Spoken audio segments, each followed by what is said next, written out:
E aí, pessoal? Bom, eu achei mais fácil gravar um vídeo para vocês sobre a ideia de morfismos de grupos do que fazer um texto sobre isso, já que já tem texto sobre isso. Tá? O texto do Adilson lá ele já fala um pouco sobre essa parte. A gente só quer a introduçãozinha, então dá para fazer um vídeo explicando a ideia e aí ficamos kits. Então, vamos lá.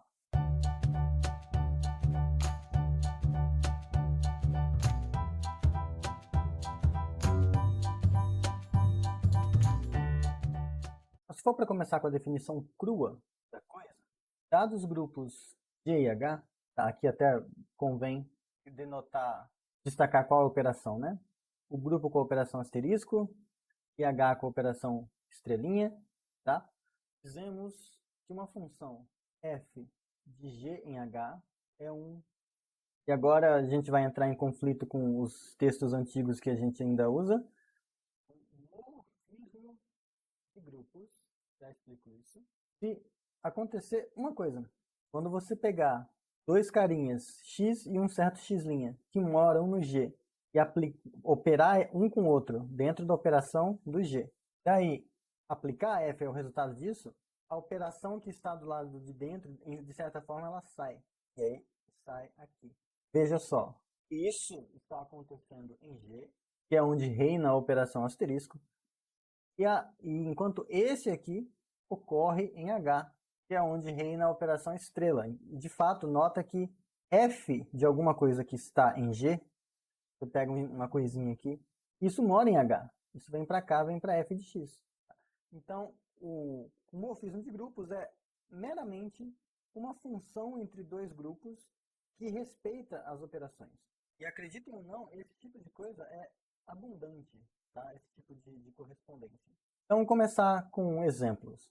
Primeiro vai ser esse aqui que pega um número inteiro e manda na sua classe de equivalência módulo n, tá? Lembrando que isso aqui é o 0 barra, 1 barra, 2 barra, n-1 barra. Então, isso aqui é uma funçãozinha bonitinha, mas, além disso, ela é um morfismo de grupos. Agora, atenção. Quando a gente está falando em morfismo de grupos, é preciso destacar qual é a operação. Porque, por exemplo, nota que Z tem as operações de adição, soma e produto, multiplicação. Mas é apenas a soma que o torna um grupo.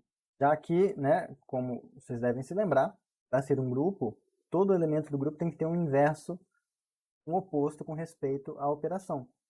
A multiplicação em Z, ela não tem essa propriedade. Então, nem faria sentido pensar em dizer que isso aqui é um morfismo de grupos considerando a operação de multiplicação em Z. Agora, da mesma forma, o Zn tem duas operações, a operação de soma e também a operação de multiplicação. E, novamente, é apenas a soma que o torna... Eu estou colocando um grupo, né? Um grupo. E aqui também, a soma que o torna um grupo. Diga-se de passagem, essa segunda afirmação aqui, ela está como exercício, né? Mas só como... Então vamos dar uma ideia, né?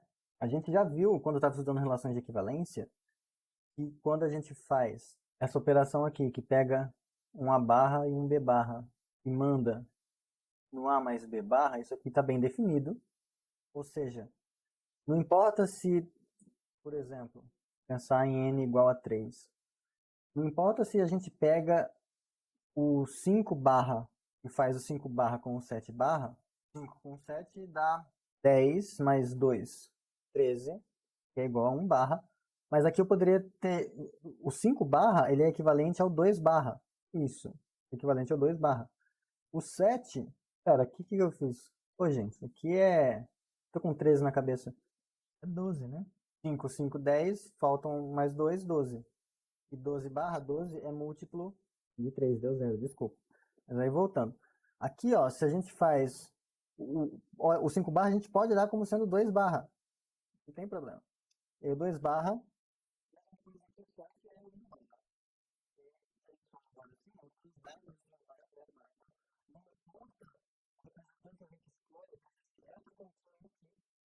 é irrelevante. No final, mesmo que eu pegue representantes diferentes que dariam resultados diferentes, já que 12 é de fato diferente de 3, mas apesar disso, quando a gente olha a relação de equivalência no Z3, no caso aqui, eles serão equivalentes. Então, a escolha de representantes é irrelevante.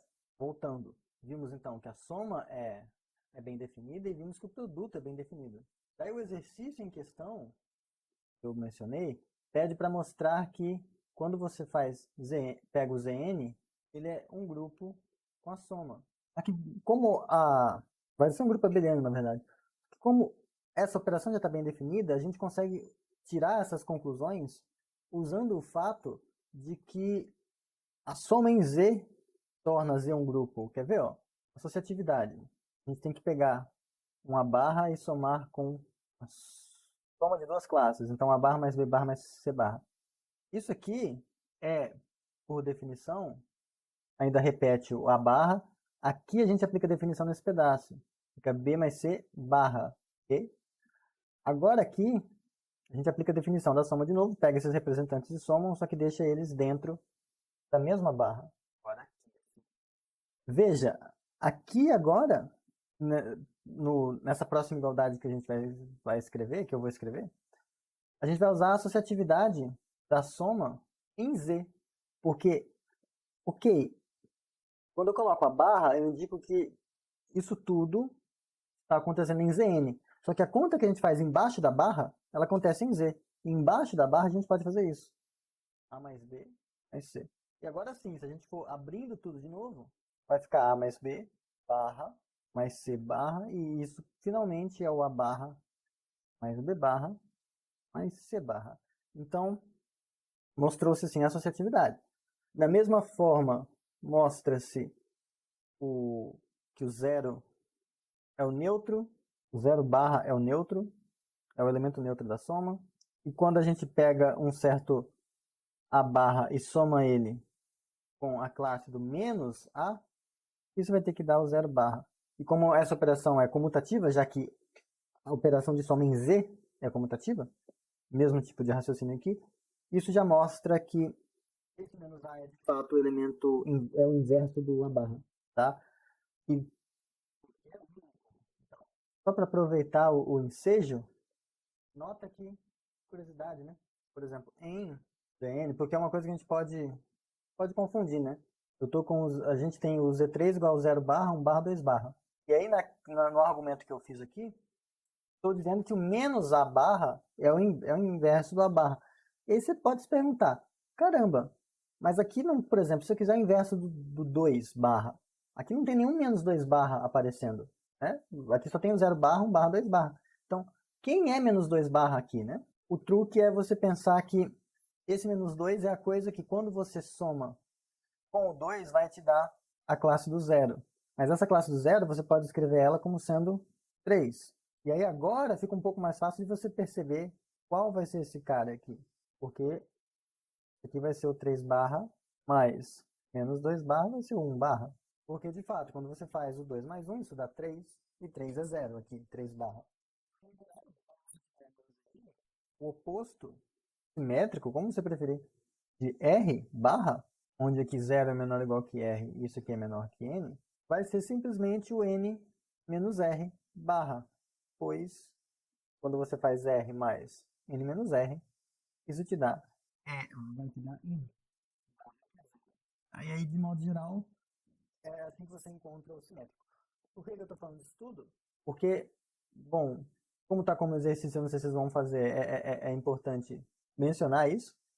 E a outra é porque eu falei que é a operação de soma apenas que torna o Zn um grupo. Quando ele vai fazer a multiplicação, e esse é outro exercício, esse eu quero que vocês pensem um pouco mais, a multiplicação não vai ter um grupo. Eu vou deixar as contas para vocês fazerem, mas eu vou explicar o motivo, porque quando você faz a multiplicação em Zn, ela é associativa. Opa, isso é bom. Será que vai ser grupo? Que vai ser o 1 barra. Só que nem todo. Então, aqui tava massa, aqui tava massa, só que aqui dá pau. Porque nem todo elemento de Zn tem inverso multiplicativo. E aqui, assim, roubando de certa forma, deixar para vocês observarem que o 0 barra não tem inverso. E o 0 barra mora em Zn. Então, isso seria um primeiro problema. Isso é legal vocês verificarem. Além disso, Quando que um R barra, um R diferente de 0 barra, ou seja, um R que não é múltiplo de N, tem inverso, né? Quando? Para que ele tenha um inverso, a gente gostaria que esse inverso é o R elevado a menos 1, R barra elevado a menos 1, no caso, mas como que ele se realiza, né? Porque a gente já viu aqui, com esse tipo de exemplo, ó, que não é porque eu coloco o menos na frente que isso já te diz quem é. A coisa tem uma interpretação diferente. Então, quem é o cara que poderia fazer o papel do inverso do R barra? Então, teria que ser um X barra tal que, quando você faz X barra vezes R barra, isso aqui é igual a 1 barra, né? Ou seja, tal que XR menos 1 é igual a algum Q vezes o N, ou seja, um múltiplo do N que você está pegando. Então, para quem se lembra, tá? Um outro jeito de escrever isso aqui, eu posso escrever essa igualdade assim. XR mais QN igual a 1. Você lembra daquelas paradinhas de MDC, MMC, máximo divisor comum, mínimo múltiplo comum? Vocês devem ter visto em teoria de números. Isso aqui está falando para você que R e N são primos entre si. Então, se R e N são primos entre si, disso você consegue extrair, de certa forma, o cara que vai ser o inverso do R barra. E se o R barra tem o inverso, então você consegue chegar à conclusão de que eles são primos entre si. Então, por isso que quando N é primo, e a gente pega um R barra diferente do 0 barra no Zn, então esse R barra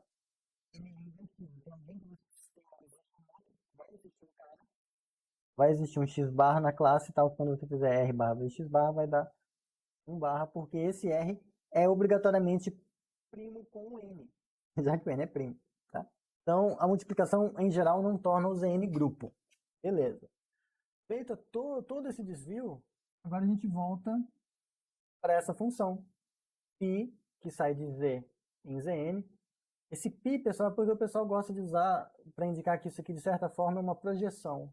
E por questões de tradição notacional, quando você está falando de projeções, como funções, você usa ou a letra P ou a letra π para indicar uma projeção. Mas não é o π do número, é só uma letrinha que está indicando que é uma função com a letra grega, como se fosse um φ, um π, tá? O que tiver. Então, essa função é um morfismo de grupos. Então, π de z em zn é morfismo de grupos, pois quando a gente faz π de a mais b, então agora está claro quais são os grupos, né? São as únicas operações dessas usuais que faz sentido a gente pensar neles como grupo. Então, quando a gente faz π de a mais b, pela definição da π,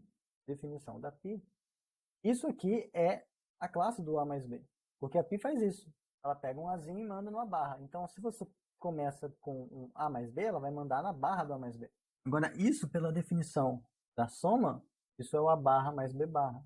E agora, de novo, pela definição da π, o A barra é o π do A e o B barra é o π do B. Isso aqui é a soma.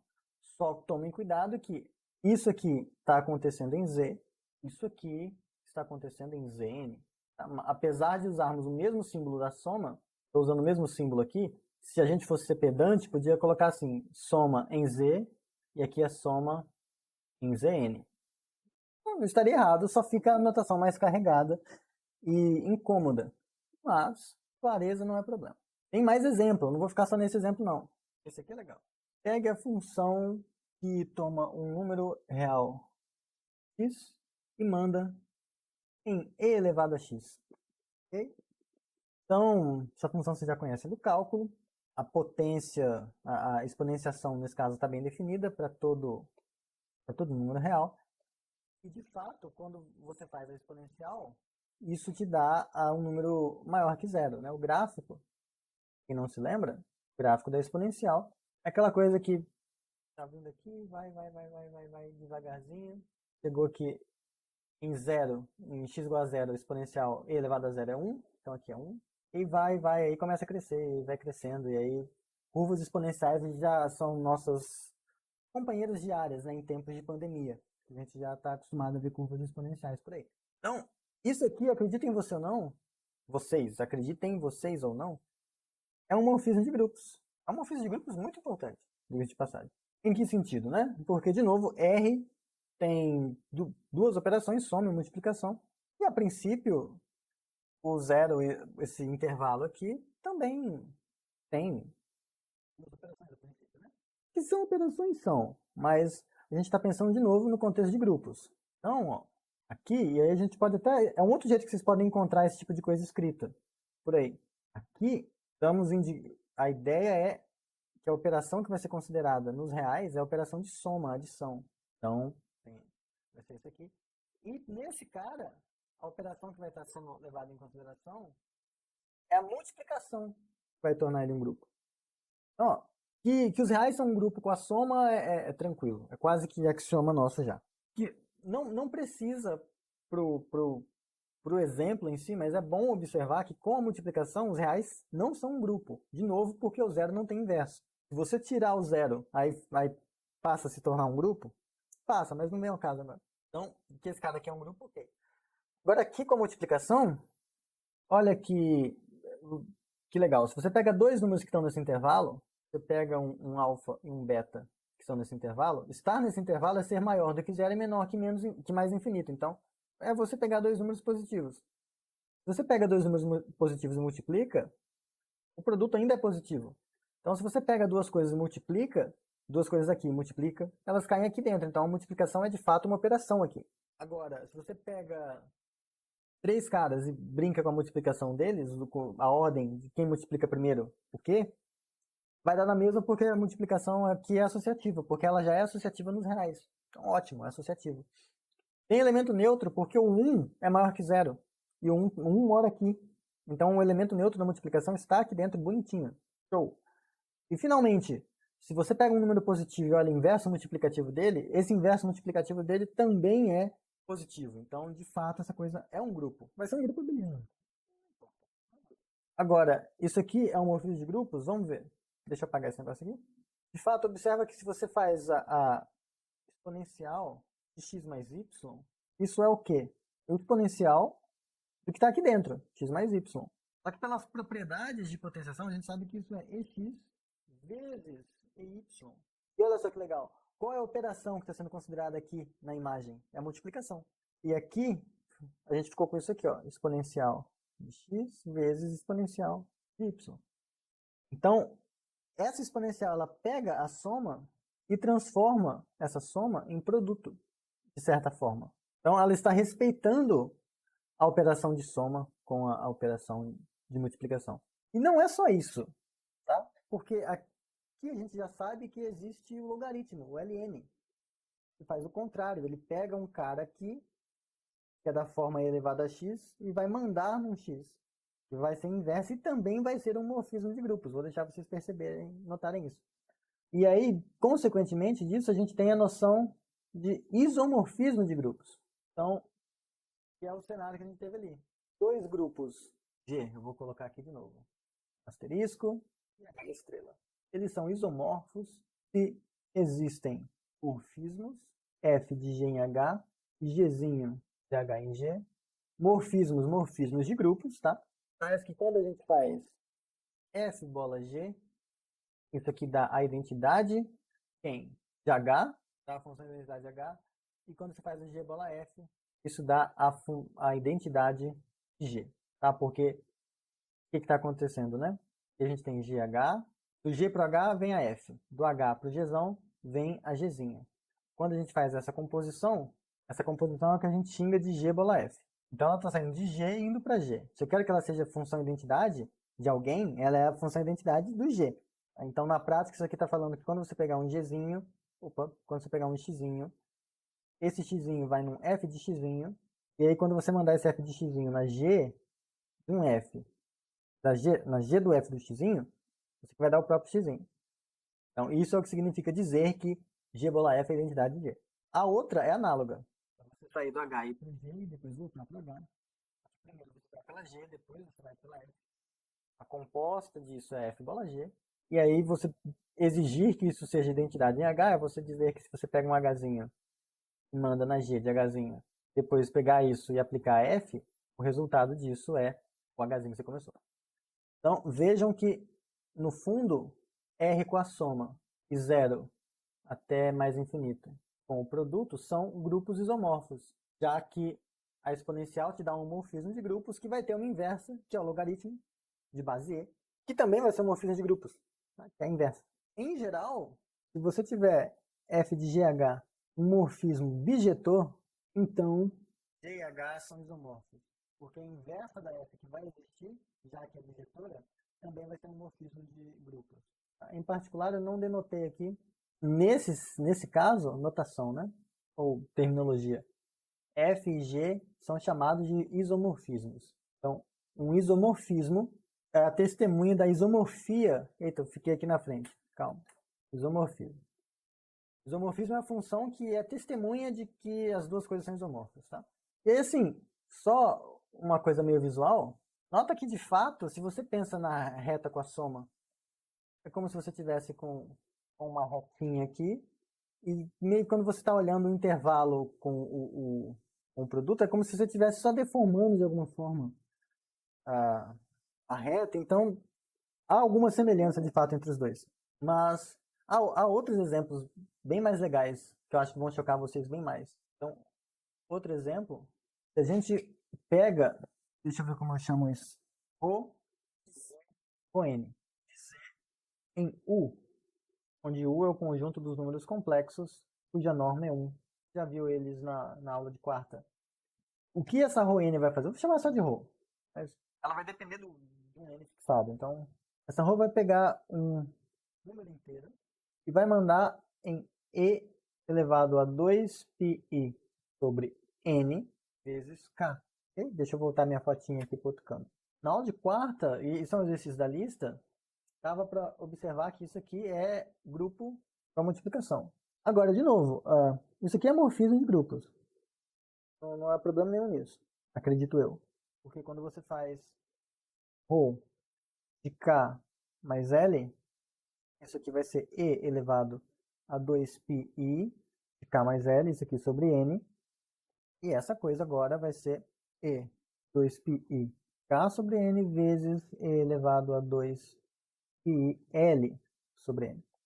Então, de fato, pegou a soma, essa soma aqui acontecendo entre números inteiros k e l, e levou no produto entre esses dois números complexos, que são, na verdade, ρ de k e ρ de l. Então, filho de grupo, nenhum problema. Agora, a coisa ficar um pouco mais interessante, se a gente olha, o correto seria eu pegar aquele negócio que o Vitor fez no GeoGebra e usar, mas acho que não precisa. Vocês vão pegar a ideia. O que esse ρ está fazendo? Então, aqui essa circunferência é o U, tá? A circunferência é o U. E o que o ρ está fazendo é marcar pontos.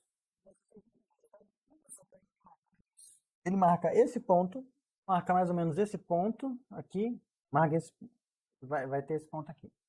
Aí, ó, quando a gente fizer o ρ zero, vai ser e elevado a 2πi sobre 3 vezes zero, vai ser e elevado a zero, que é 1, vai estar aqui, vai cair nesse cara. Quando a gente fizer ρ de 1, vai em e elevado a 2πi sobre 3, que vai cair aqui. Quando a gente fizer ρ de 2, vai cair aqui, ρ de 1 e ρ de 2. Quando a gente fizer ρ de 3, vai cair aqui de novo. Aqui ρ de 0 igual a ρ de 3.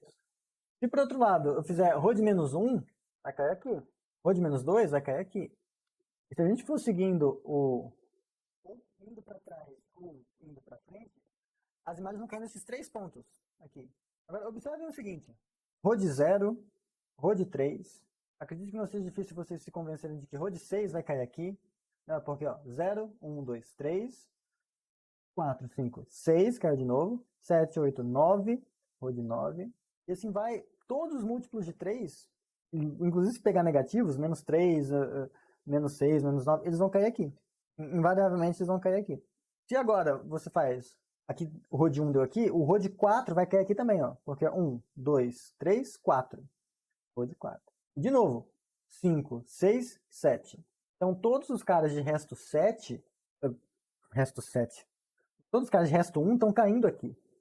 E vocês já devem ter percebido que aqui vão cair todos os inteiros que tem resto 2 na divisão por 3. Eu não estava falando a divisão pelo quê, mas está implícito que é pela divisão por 3. Então, veja só, essa coisa, a imagem desse morfismo, está se comportando como se fosse Está se comportando como se fosse o Z3, embora seja só um conjunto de números complexos, né? Você tem esse número complexo aqui, esse número complexo aqui e esse número complexo aqui. São 3 números complexos, eles não são classe de equivalência de nada, são coisas concretas, em algum sentido, pontos no plano. Mas se você pegar esse e multiplicar por esse, se você for fazendo essas multiplicações, eles não vão sair daqui, eles vão ficar nessa órbita. Dependendo de como você multiplicar, ou eles voltam ou eles avançam. Vai ficar tudo brincando nisso aí. Vocês podem até fazer a conta, mas o próprio desenho indica, né? O modo como é a multiplicação nos complexos, né? Que é rotação mais dilatação, mas nesse caso todos têm módulo, tem norma 1, então é só rotação. Então, enfim, o que eu estou dizendo é que se em vez de ρ de Z em U a gente fizer ρ barra de Z3 no conjunto que tem o 1, aliás, vou colocar assim, E2πi sobre 3 vezes K, onde esse K pode ser 0, 1 ou 2. Então, o conjunto desses 3 pontos. Quando a gente pegar, então, o R barra aqui, uma classe do Z3, e mandar no E elevado a 2πi sobre 3 vezes esse R, isso vai ser um morfismo de grupos. Aqui a gente teria que tomar cuidado para ver se independe da classe de representantes, né? Se, por exemplo, se eu pego um 3 barra, aqui eu vou e mando nesse, mas se é a mesma coisa, se isso vai nos dar a mesma coisa que se pegasse e fizesse com o 6 barra, já que o 6 barra vai no E elevado. Por exemplo, eu estou mudando os representantes, a princípio parece que eu mudei as imagens, só que aqui corta esse com esse, vai ficar E elevado a 2πi, e aqui vai ficar E elevado a 4πi. Só que, de novo, esses números são, na verdade, cosseno de 2π mais i seno de 2π, enquanto esse é cosseno de 4π mais i seno de 4π. Esses números são iguais, essas funções seno e cosseno são periódicas. Os números são iguais e, de fato, isso a gente já tinha verificado aqui. Então, se for fazer certinho a conta, a gente vai ver que essa função está bem definida e ela respeita as operações. Só que mais do que isso aqui é um cara que tem 3 elementos, tem o 0 barra, 1 barra, 2 barra. Isso aqui é uma coisa que tem 3 elementos, esse ponto e esse ponto. Essa função que a gente fez aqui, ela vai ser uma objeção, que é um morfismo. Então é um isomorfismo de grupos. E mais do que ser uma coisa que satisfaz a definição de ser isomorfismo, é o que a gente está vendo, é visual, que esse grupo aqui, feito concretamente no plano, no plano complexo, ele se comporta como o Z3, que é uma coisa que a gente fez meio abstrata. Então está lá. E da mesma forma, se a gente pegar as raízes n-ésimas da unidade para um n fixado, essa coisa vai ter o mesmo comportamento de relógio do Zn, que a gente já estava acostumado. Tá? Então é uma outra interpretação. Então, os isomorfismos, eles revelam isso.